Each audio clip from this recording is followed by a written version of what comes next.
আচ্ছা, কেমন হয় যদি আমি অর্ধবার্ষিক এবং দ্বিতীয় সাময়িক পরীক্ষায় আসা 95% কমন উপযোগী বাংলাদেশের যতগুলা স্কুল আছে সবগুলা স্কুলের 95% কমন উপযোগী যে প্রশ্নটা আমি যদি তোমাকে আগেই বলে দিই, দেখো হ্যাঁ, এই যে এই প্রশ্নটা বাংলাদেশের যতগুলা স্কুল আছে 95% স্কুলে এই প্রশ্নটা কমন আসবে। এই প্রশ্নটার সমাধানও অনেক সহজ, আমাদেরকে শুধু একটু বুঝতে হবে। এই প্রশ্নটা মারাত্মক সহজ। আমরা একটু সমাধান করব, একটু খেয়াল করো, বোর্ডের দিকে তাকাও। আমরা যদি এটা সমাধান করি, দেখো খেয়াল করো, আমাদেরকে সবুজের বাড়ি বিদ্যালয় থেকে 3/8 কিলোমিটার পশ্চিম দিকে, অর্থাৎ এটা একটা বিদ্যালয়, এই বিদ্যালয় থেকে সবুজের বাড়ি যেটা সেটা 3/8 কিলোমিটার কোন দিকে, 3/8 কিলোমিটার, এটা হলো পশ্চিম দিকে। আবার এই বিদ্যালয় থেকে মিতুর বাড়ির দূরত্ব দেওয়া আছে হচ্ছে 5/12 কিলোমিটার, অর্থাৎ এই মিতুর বাড়িটা এই বিদ্যালয় থেকে 5/12 কিলোমিটার পূর্ব দিকে। আমাকে ক নাম্বার প্রশ্নে কি বলেছে? আমাকে বলেছে সবুজের বাড়ি থেকে মিতুর বাড়ির দূরত্ব কত। আমি যদি এই সবুজের বাড়ি থেকে মিতুর বাড়িতে যেতে চাই, আমার কি সবুজের বাড়ি থেকে সরাসরি মিতুর বাড়ির দূরত্বে যেতে পারবো না? কেন পারবো না জানো? আমাকে সবুজের বাড়ি থেকে বিদ্যালয়ে যেতে হবে, বিদ্যালয় থেকে মিতুর বাড়িতে যেতে হবে, যার কারণে আমাকে এইটা আর এটা, এই দুইটা দূরত্ব যোগ করতে হবে। তাহলে আমি যদি যোগ করি, তাহলে আমি যদি ক নাম্বার সমাধান করি, তাহলে আমি লিখবো সবুজের বাড়ি থেকে মিতুর বাড়ির দূরত্ব, আচ্ছা দূরত্ব যদি আমি পেতে চাই তাহলে দুটো যোগ করব। এর বাড়ির দূরত্ব আছে কত, 3/8 যোগ ওর বাড়ির দূরত্ব কত, 5/12 কিমি, এটা আমরা পাইলাম। আচ্ছা খেয়াল করো, আমরা যদি লসাগুটা বের করি, 8 আর 12 লসাগু বের করতে হবে, তাই তো? তাহলে আমরা 8 আর 12 লসাগু বের করবো। 8 আর 12 বলো তো কত দিয়ে যায়? 2 দিয়ে। তাহলে 2 দিয়ে যদি আমি 8 কে ভাগ করি 4, 2 দিয়ে 12 কে ভাগ করলে 6, এবার কত দিয়ে যায়? আবার 2 দিয়ে যায়। তাহলে আবার যদি আমি 2 দিয়ে ভাগ করি 2, 3, আর তো যায় না, তাই না? তাহলে আমরা লসাগু বের করব। তাহলে আমরা লিখবো লসাগু সমান 2 গুণ 2 গুণ 2 গুণ 3, তাহলে 2 গুণ 2 গুণ 2 গুণ 3 গুণ করো, 2 দুগুণে 4, 4 দুগুণে 8, 3 আসছে 24, তার মানে আমরা লসাগু পাইলাম কত, 24। তাহলে এখানে আমাদের লসাগু হবে কত, 24। আচ্ছা হইলো। এই 8 দিয়ে তুমি 24 কে ভাগ করবা, তাহলে 8 দিয়ে 24 কে ভাগ করলে কত হবে, 3। সেই 3 দিয়ে তুমি এই ভগ্নাংশের লবকে গুণ করবা, তাহলে 3 দিয়ে 3 কে গুণ করলে 9, মাঝখানে যোগ। আমি যদি এই যে 12 দিয়ে 24 কে ভাগ করি, তাহলে 12 দিয়ে 24 কে ভাগ করলে কত হবে, 2। সেই 2 দিয়ে যদি আমি 5 কে গুণ করি 10, তাহলে আমার এখানে আসবে 10। তাহলে আমাদের অ্যান্সার কত হলো বলো তো, একবারে 19/24 কিমি। আমরা কি ক নাম্বারের উত্তর বুঝতে পারছি কিনা বলো? ক নাম্বারের উত্তর তোমরা বুঝতে পারছো কিনা? তার মানে ক নাম্বারের উত্তর আমাদেরকে বলছে যে সবুজের বাড়ি থেকে মিতুর বাড়ির দূরত্ব, আমাকে সবুজের বাড়ি থেকে বিদ্যালয়ের দূরত্ব দেওয়া আছে, বিদ্যালয় থেকে মিতুর বাড়ির দূরত্ব দেওয়া আছে। তাহলে আমি যদি সবুজের বাড়ি থেকে সরাসরি মিতুর বাড়িতে যেতে চাই, আমি তো পারবো না, আমাকে ওই দুটা যোগ করতে হবে। তাই আমি লিখলাম যে সবুজের বাড়ি থেকে, আমি লিখলাম সবুজের বাড়ি থেকে মিতুর বাড়ির দূরত্ব, সবুজের বাড়ির দূরত্ব দেওয়া আছে 3/8, আর মিতুর বাড়ির দূরত্ব দেওয়া আছে বিদ্যালয় থেকে 5/12। 8 আর 12 লসাগু 24, এই 8 দিয়ে 24 কে ভাগ করলে 3, সেই 3 দিয়ে এই 3 কে গুণ করলে অ্যান্সার হলো 9, মাঝখানে যোগ। এই 12 দিয়ে একই পদ্ধতি 24 কে ভাগ করো, তাহলে 2, সেই 2 কে দিয়ে তুমি এই 5 কে গুণ করো, তাহলে অ্যান্সার হলো 10। 9 আর 10 গুণ করলে, যোগ করলে আমরা পেয়ে যাচ্ছি 19, আর এখানে পেয়ে যাচ্ছি 24। তার মানে আমরা পাইলাম সবুজের বাড়ি থেকে মিতুর বাড়ির দূরত্ব 19/24 কিলোমিটার। সহজ না বলো? আচ্ছা খ নাম্বারটার দিকে খেয়াল করো একটু। খ নাম্বার প্রশ্নে দেখো কি বলছে। খ নাম্বার ভালো করে একটু মনোযোগ দাও। খ নাম্বার প্রশ্নে বলছে বিদ্যালয় থেকে কার বাড়ি নিকটবর্তী, অর্থাৎ এই যে বিদ্যালয় থেকে আমাকে যে সবুজের বাড়ির দূরত্ব দেওয়া আছে, বিদ্যালয় থেকে সবুজের বাড়ির দূরত্ব দেওয়া আছে 3/8 কিলোমিটার, এই যে আমার এখানে 3/8 কিলোমিটার। আবার বিদ্যালয় থেকে মিতুর বাড়ির দূরত্ব দেওয়া আছে হচ্ছে 5/12 কিলোমিটার। আমাকে বলছে এই বিদ্যালয় থেকে কার বাড়ি নিকটে, মানে কাছে। আচ্ছা আমাকে বলো তো, এই যে 3/8 আর 5/12 আমরা কি সরাসরি বলতে পারবো কার বাড়ি কাছে কার বাড়ি দূরে? আমাকে সমহর করতে হবে, হর সমান করতে হবে। তাহলে সমহর করতে গেলে আমাদেরকে তো আগে ওই দুইজনের মানটা দেখাতে হবে, তাই না? তাহলে আমরা এক কাজ করব, খ নাম্বার দিব। খ নাম্বার দিয়ে লিখবো সবুজের, একবারে লিখবো বিদ্যালয় থেকে, আমরা লিখবো বিদ্যালয় থেকে সবুজের বাড়ির দূরত্ব, আমরা পাইলাম দূরত্ব কত বলো তো বাবা, 3/8 কিমি।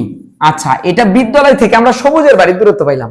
আমরা বিদ্যালয় থেকে মিতুর বাড়ির দূরত্ব বের করব, লিখবো বিদ্যালয় থেকে মিতুর বাড়ির দূরত্ব আমাদের দেওয়া আছে কত বলতো, 5/12 কিমি। আচ্ছা, এটা আমরা পাইলাম। এখন আমাদের এই দুইটা দেখে তো আমরা লব একই নাই, হর একই নাই, আমি তো বলতে পারবো না। এই জন্য আমাকে সমহর করতে হবে। সমহর করতে গেলে হরের লসাগু লাগবে। তাহলে আমরা ক নম্বরে হরের লসাগু পাইছিলাম 24। তাহলে আমরা একটু লিখবো খ নাম্বার দিয়ে। আমরা লিখবো যে, খেয়াল করো, আমরা লিখবো 8 ও 12 এর লসাগু। 8 ও 12 এর লসাগু আমরা পাইছিলাম কত, 24। এই 24 কে আমরা প্রথম ভগ্নাংশের হর কত আছে, 8 দিয়ে ভাগ করব। তাহলে আমরা পাবো কত, 3। এবার আমরা প্রথম ভগ্নাংশ তুলবো। 3/8 সমান, এই 3 দিয়ে 3 কে গুণ করব, 3 গুণ 3, আবার 3 দিয়ে 8 কে গুণ করব, 8 গুণ 3। তাহলে 3 3 9, 3 আসছে 24। সেম পদ্ধতি পরেরটার ক্ষেত্রেও। আবার আমরা লসাগুকে ভাগ করব কত দিয়ে বলতো, লসাগুকে ভাগ করব পরের ভগ্নাংশের হর দিয়ে 12। তাহলে 12 দিয়ে যদি ভাগ করি তাহলে 2। আমরা পাবো এখানে পরের ভগ্নাংশটা তুলবো, তাহলে আসবে 5/12। তাহলে 2 দিয়ে 5 কে গুণ করো, 5 গুণ 2, আবার 2 দিয়ে 12 কে গুণ করো, 12 গুণ 2।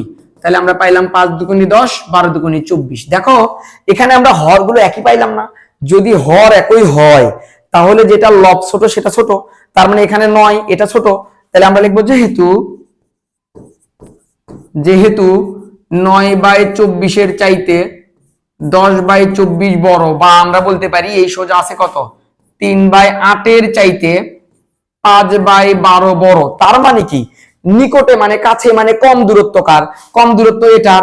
এই যে এটার হর একই, তাহলে যার লব ছোট সেটা ছোট। তার মানে 9/24 কে, এখানে 3/8, 3/8 কে কে আছে, সবুজ। তার মানে আমরা পাইলাম বিদ্যালয় থেকে কার বাড়ি বলতো, বিদ্যালয় থেকে সবুজের বাড়ি নিকটবর্তী। তাহলে আমরা লিখবো অতএব বিদ্যালয় থেকে সবুজের বাড়ি কি বলতো, নিকটবর্তী। বিদ্যালয় থেকে আমরা সবুজের বাড়ি পাইলাম কি, নিকটবর্তী। আচ্ছা আমাকে বলো তো, এই যে তুমি নিকটবর্তী পাইলা, এটা তুমি কিভাবে বের করলা? আমার এখানে তো হর একই নাই, আমার এখানে তো লব একই নাই।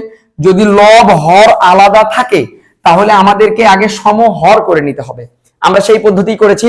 আমরা বিদ্যালয় থেকে সবুজের বাড়িতে দূরত্ব যেটা সেটা তুলে দিয়েছি, বিদ্যালয় থেকে মিতুর বাড়ির দূরত্ব যেটা সেটাও তুলে দিয়েছি। আমাদেরকে সমহর করতে গেলে হরের লসাগু লাগবে। তাই আমরা 8 আর 12 লসাগু বের করেছি 24। ওই 24 কে প্রথম ভগ্নাংশ যেটা আছে তার হর দিয়ে ভাগ করব 3। এবার প্রথম ভগ্নাংশটা আমরা তুলবো 3/8। এই 3 দিয়ে আমরা লবকে গুণ করব, হরকে গুণ করব, পাইলাম 9/24।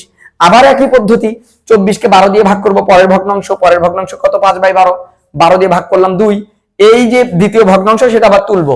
এই যে মানটা আমি পাইলাম সেটা দিয়ে আমি লবকে গুণ করব, হরকে গুণ করব, আমি পাইলাম কত, 10/24। আমি জানি যদি ভগ্নাংশের হর গুলো একই হয় তাহলে যে ভগ্নাংশের লবটা ছোট সেইটা ছোট। তাহলে এখানে আমরা পাচ্ছি 9/24 আর একটা 10/24। তাহলে 9/24 এর চাইতে কি 10/24 বড় না?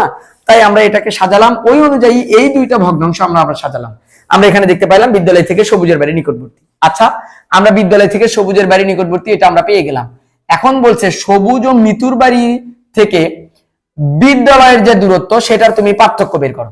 মানে সবুজ ও মিতুর বাড়ি থেকে, সবুজের বাড়ি থেকে বিদ্যালয়ের দূরত্ব, মিতুর বাড়ি থেকে বিদ্যালয়ের দূরত্ব, এটা তুমি পার্থক্য বের করো। তাহলে পার্থক্য বের করতে গেলে আমাকে নিশ্চিত বড়টা থেকে ছোটটা বিয়োগ করতে হবে। এখানে একটা টেকনিক তোমাকে বলি, এই যে 10/24 থেকে তুমি 9/24 বিয়োগ করতে পারবা, আবার তুমি 5/12 থেকে 3/8 বিয়োগ করতে পারবা। তাহলে আমরা যদি এটা সমাধান করি, আমরা এটা কি লিখবো, আমরা লিখবো আবার সবুজ ও মিতুর বাড়ির দূরত্বের পার্থক্য। তাহলে পার্থক্য যদি বের করতে চাই আমি এটা দিয়েও পার্থক্য বের করতে পারবো, ওটা দিয়েও বের করতে পারবো, তোমার যেটা ইচ্ছা, তুমি যেটা ইচ্ছা। আমি প্রথমটা দিয়েই বের করবো। তাহলে পার্থক্য তার মানে 10/24 আগে হবে, 10/24 বিয়োগ আমি পাইলাম কত, 9/24 কিমি। এটা কিন্তু কিমিতে হবে, হ্যাঁ। তাহলে 24 আর 24 এর লসাগু কত হবে, 24। আচ্ছা খেয়াল করো, আমরা এখানে পাইলাম 24। তাহলে দেখো তো একটু, এই যে তুমি 24 পাইলা, এই 24 দিয়ে 24 কে ভাগ করলে 1, সেই 1 দিয়ে 10 কে গুণ করলে 10 কে 10, মাঝখানে বিয়োগ। 24 দিয়ে 24 কে ভাগ করলে 1, সেই 1 দিয়ে 9 কে গুণ করলে 9 কে 9। তাহলে 10 থেকে 9 বিয়োগ করলে 1, নিচে হলো 24। তার মানে আমরা পাইলাম সবুজ ও মিতুর বাড়ির দূরত্ব, এটার পার্থক্য হচ্ছে 1/24 কিলোমিটার। আচ্ছা বলো তো এই অঙ্কটা কি কঠিন? হ্যাঁ, অনেক সহজ না? এই অঙ্কটা আমি তোমাকে আগেই বলে দিলাম, তোমরা ভালো করে অর্ধবার্ষিক পরীক্ষা এবং যাদের স্কুলে দ্বিতীয় সাময়িক পরীক্ষা আছে অবশ্যই অবশ্যই দেখে যাবা। এই একটা অঙ্ক তুমি ইনশাআল্লাহ কমন পাবা। দেখা হচ্ছে আগামী ভিডিওতে। আজকে এই পর্যন্তই। আসসালামু আলাইকুম।